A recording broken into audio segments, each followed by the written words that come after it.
một tác giả thời Nguyễn Du á, mà viết cái gì nghiêm túc thì họ sẽ viết bằng chữ Hán.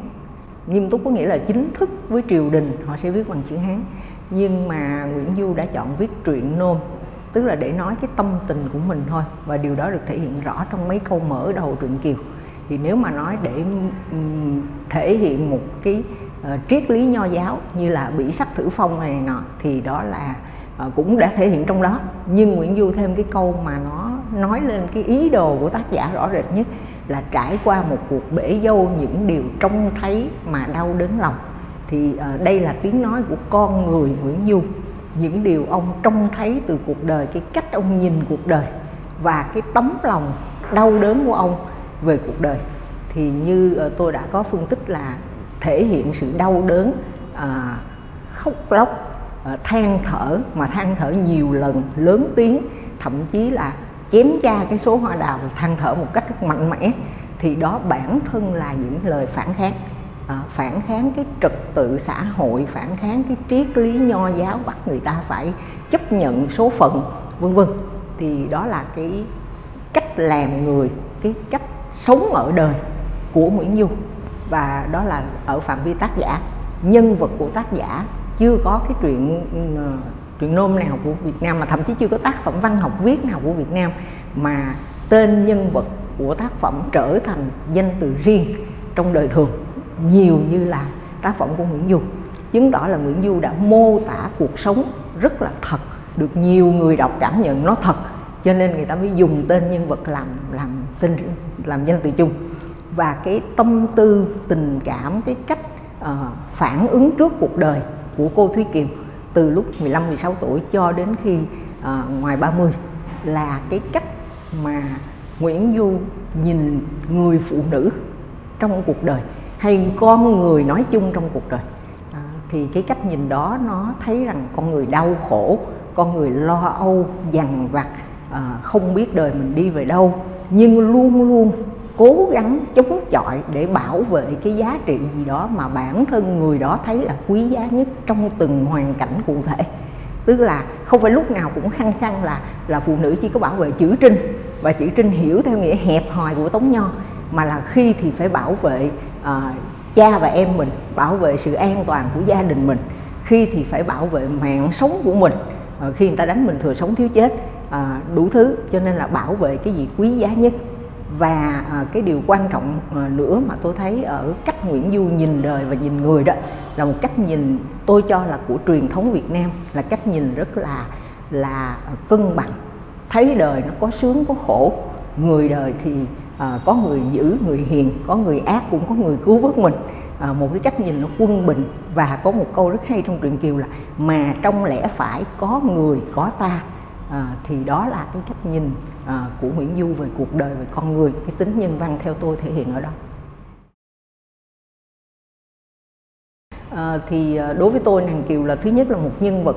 văn học mà đã theo tôi lâu dài trong cuộc đời.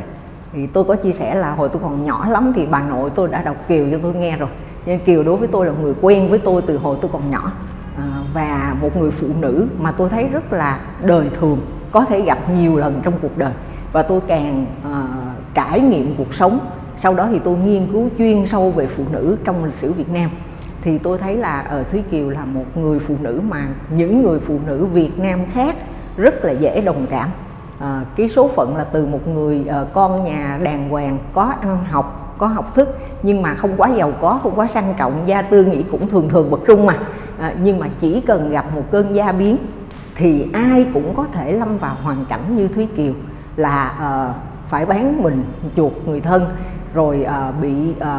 tra khảo đánh đập, bị làm tôi đòi tôi tới người ta, thanh lâu 2 lượt, bị lừa gạt. Nhưng mà bản thân mình để vượt ra khỏi những cái cảnh khổ đó thì bản thân mình cũng phải xoay sở đủ kiểu, từ khóc lạy van xin cho đến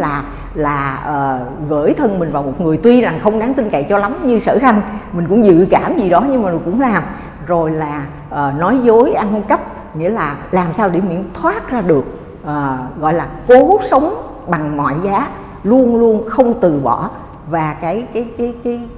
truyền thống chịu cực giỏi và kiên trì vượt qua gian khó đó làm cho Thúy Kiều rất là gần gũi với người Việt Nam nói chung. Người Việt Nam là còn nước còn tát, còn da lông ngọt, còn chồi nảy cày. Nhưng nói rộng ra mà nói thì như tôi đã chứng minh là xã hội của Nguyễn Du là một xã hội gần với xã hội hiện đại chúng ta ngày nay hơn là xã hội Việt Nam trước thế kỷ 16. Thành ra cái Thúy Kiều đối với tôi là một người phụ nữ đời thường, nhưng không phải chỉ Việt Nam mà là Đông Tây gì trên thế giới cũng đều có thể đồng cảm với những người phụ nữ nói riêng và con người yếu thế nói chung, hay là ngay cả con người hùng mạnh một thời như Từ Hải, như Hồ Tôn Hiến, thì người ta cũng thấy cái mong manh, cái bất trắc của cuộc đời những người đó, đồng thời ta thấy cái ý chí vươn lên, vượt khó, vượt mọi hoàn cảnh để khẳng định, để vẫn sống và vẫn làm người. Thì tôi cho là cái đó là khiến cho truyện Kiều là một cái đóng góp thực sự của văn hóa Việt Nam vào cái di sản văn hóa chung của nhân loại.